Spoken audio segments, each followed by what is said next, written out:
जोग। तो एठारे प्रथमे अछि 2 + 2 समान हेबो 4। तापर अछि 2 + √2 2 + √2 समान हेबो 2 + √2। एही दुईटी संख्या जोग हेले एठारे किछि भी परिवर्तन हेबो नाही।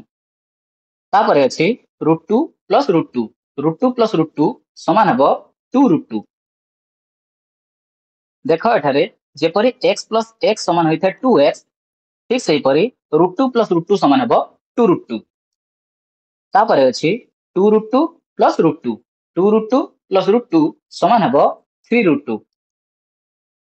तापर अछि √2 + √3 √2 + √3 समान हेबो √2 + √3। एठारे मध्य किछि परिवर्तन हेबो नाही।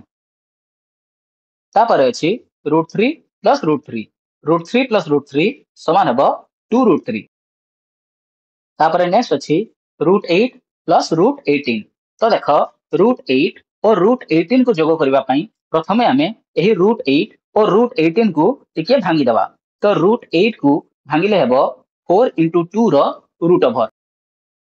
एही 4 हला 2 रो स्क्वायर, तो एहा होई जिवो 2√2।